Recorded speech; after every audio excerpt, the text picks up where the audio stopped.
Hola, soy María Clara Calle por Natalia Cabrera. Esto es Aquí América, el programa donde revisaremos en profundidad las historias y las noticias de nuestro continente. Hoy hablaremos de las elecciones presidenciales y regionales en 3 países latinoamericanos. En Ecuador, el nuevo presidente llegará en medio de una aguda polarización entre el candidato de centro-derecha y un heredero de Rafael Correa. Aunque el exmandatario Correa sigue siendo influyente para inclinar la balanza hacia la izquierda, la segunda vuelta dividió a los grupos indígenas sobre si apoyar o no al candidato del correísmo. En Perú, las elecciones presidenciales y al Congreso llegan en medio de una crisis política y una gran apatía de los ciudadanos, que están escépticos ante la corrupción y el empobrecimiento. Además, ha habido juicios políticos y renuncias en un país que ha tenido 4 presidentes en los últimos 5 años. Bolivia es una historia diferente, porque los comicios son regionales y únicamente en 4 departamentos, en donde se convocó a una segunda vuelta. Pero incluso así es una puja determinante para medir el poder que tiene en las ciudades principales el oficialista Movimiento al Socialismo, luego de que reconquistó la presidencia en noviembre pasado. Comencemos entonces con Ecuador. La segunda vuelta de las elecciones presidenciales es el vivo retrato de un país dividido. Por un lado está el izquierdista Andrés Arauz, heredando las banderas de Rafael Correa, y por el otro está el exbanquero Guillermo Lasso, jalonando a los movimientos de centro-derecha. Aunque el expresidente Correa sigue siendo muy influyente en la política ecuatoriana, una de las grandes novedades que mostraron estos comicios fue la división del movimiento indígena, como lo explicamos en la siguiente nota.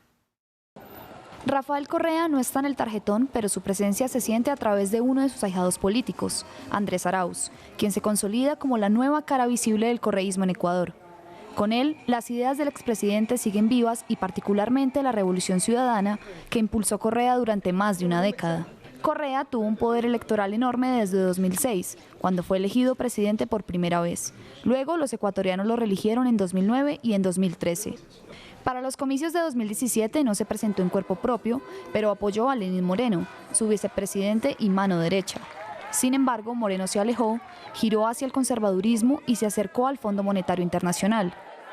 En esos 4 años desde la oposición, Rafael Correa enfrentó un juicio a la distancia que en 2020 terminó con una condena en su contra a 8 años de cárcel por corrupción.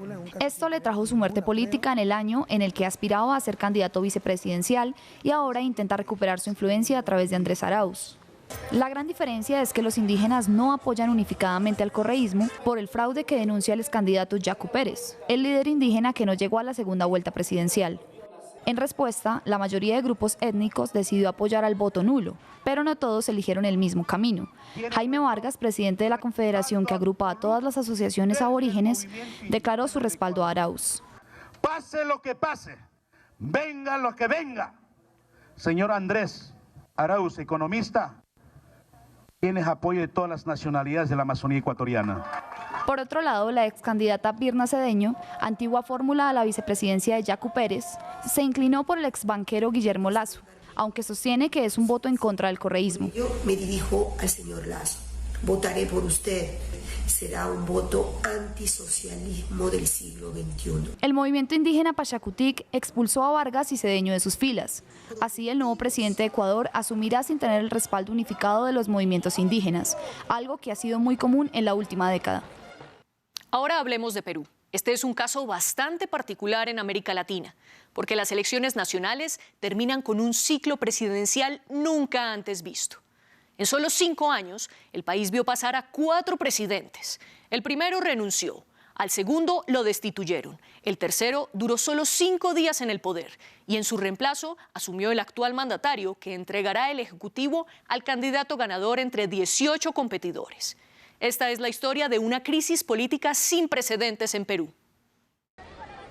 4 presidentes en 5 años. Esa es la crisis política que podría superar Perú con las nuevas elecciones generales. La historia comienza con Pedro Pablo Kuczynski, el candidato que fue elegido en 2016 tras vencer a Keiko Fujimori. Pero Kuczynski no ganó las mayorías en el legislativo y los fujimoristas se quedaron con el control de las cámaras. Esto jugó en contra del mandatario cuando los congresistas le hicieron 2 juicios políticos acusándolo de corrupción. Aunque Kuczynski superó el primer debate, en el segundo prefirió renunciar antes de que el legislativo votara su posible destitución. Esta confrontación política ha creado un clima de ingobernabilidad. El entonces vicepresidente Martín Vizcarra reemplazó al antiguo mandatario, pero enfrentaba la misma oposición de los legisladores fujimoristas. Las tensiones reventaron en septiembre de 2019, cuando Vizcarra disolvió el Parlamento tan solo unos minutos antes de que los legisladores lo suspendieran como presidente. Este choque de trenes terminó con una nueva votación legislativa y Vizcarra se quedó en el poder. Pero el mandatario no cantó victoria por mucho tiempo. El nuevo Congreso impulsó un juicio político contra el presidente por el escándalo de un contratista sin experiencia.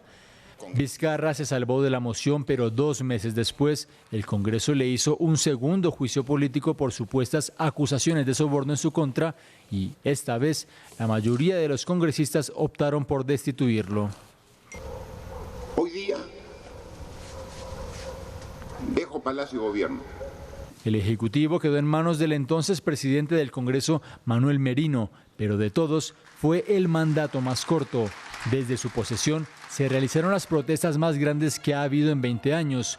Los manifestantes consideraban injusta la salida de Vizcarra y veían a Merino como la representación de los tradicionales partidos de centro-derecha. El punto de quiebre fue la muerte de 2 jóvenes durante los choques con la policía. Esto forzó a que el mismo Congreso pidiera la dimisión de Manuel Merino tan solo 5 días después de haberlo nombrado presidente. Por último, llegó Francisco Sagasti con el objetivo de seguir en el cargo hasta las elecciones del 11 de abril para darle al país un poco de estabilidad política. En Bolivia, el movimiento al socialismo es el gran protagonista de las elecciones regionales, porque aunque se quedó con las mayorías en la primera vuelta en marzo, no logró ganar en 4 de las principales gobernaciones del país. Pero incluso así, el partido político de Evo Morales está en auge, después de haber perdido la presidencia durante 1 año. Este es el camino que ha recorrido el partido más influyente de Bolivia en la historia reciente. El movimiento al socialismo ha hecho campaña desde 1999. Incluso en 2002, el líder cocalero Evo Morales se lanzó infructuosamente a la presidencia. Un cargo que solo consiguió a partir de 2006, cuando se convirtió en el primer presidente indígena que tenía el país en toda su historia. Morales se nombra a sí mismo un anticapitalista y un anticolonialista. En su gobierno volvió a Bolivia un Estado plurinacional que reconocía a todos los pueblos indígenas y también emprendió una campaña para hacer que las petroleras y mineras quedaran en manos del Estado. Unas 2 o 3 minas, nada más, casi todo está nacionalizado, no hay casi nada que nacionalizar. Morales se convirtió en un personaje popular con el respaldo suficiente para ser reelegido en 2009 y 2014 y lograr que el movimiento al socialismo consolidara su poder durante más de 10 años. Pero la gloria no fue para siempre. En 2016, Morales intentó cambiar la Constitución para aspirar a un 4º mandato consecutivo y perdió en las urnas. Aunque prometió respetar la decisión, en 2019 se presentó por 3ª vez consecutiva a las elecciones presidenciales y todo cambió. Morales ganó por un margen tan estrecho que debía haber una segunda votación y luego el Tribunal Supremo Electoral actualizó los resultados sorpresivamente y le dio la victoria. La oposición denunció un fraude. Organismos internacionales sugirieron una nueva vuelta y las protestas se encendieron. Solo cuando los policías se sumaron a los motines y pidieron su renuncia pacífica, Evo Morales dio un paso al costado y se exilió en México y luego en Argentina. En su reemplazo, el Congreso posicionó a la entonces presidenta encargada del Senado, Yanine Áñez, una conservadora ultracatólica. El MAS recuperó el poder en las elecciones presidenciales de noviembre de 2020, con el exministro de Morales, Luis Arce. Ahora, en abril de este año, el partido se afianzó al quedarse con 240 de las 336 alcaldías, aunque perdió las ciudades principales como La Paz, Cochabamba, Santa Cruz y El Alto. Un revés que esperó remediar con la segunda vuelta de los comicios regionales en 4 de 9 departamentos. Al igual que Bolivia, Perú y Ecuador, Chile también estaba llamado a las urnas el domingo 11 de abril, a una de sus elecciones más históricas de la última década. Pero finalmente el Senado pospuso la votación en la que los chilenos elegirían a las autoridades locales y a los 155 constituyentes que redactarán la próxima Carta Magna del país.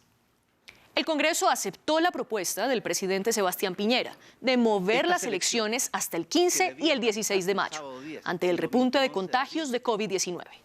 Es así como la pandemia deja en vilo durante un mes quiénes serán los encargados de escribir la nueva Constitución chilena. Ahora vamos al norte del continente. El presidente Joe Biden ya está dando algunos de los giros que prometió en su campaña presidencial. Sus primeros pasos hacia el multilateralismo han marcado una clara ruptura con la administración de Donald Trump. Algunos ejemplos son la reanudación de la ayuda económica a los refugiados palestinos y la posibilidad de regresar al pacto nuclear con Irán. Además, Estados Unidos ya volvió a la Organización Mundial de la Salud, como lo explicamos en el siguiente informe. Quiero decirles, América ha vuelto, el multilateralismo ha vuelto, la diplomacia ha vuelto. Con estas palabras, el gobierno de Joe Biden anunció la que sería su guía para las relaciones internacionales de Estados Unidos. Hoy, casi 4 meses después, el mandatario ha dado varios cambios importantes. El primero lo hizo a pocos días de llegar a la Casa Blanca, cuando decidió que Estados Unidos volviera a la Organización Mundial de la Salud. Otras 2 movidas hacia el multilateralismo ocurrieron en los últimos días.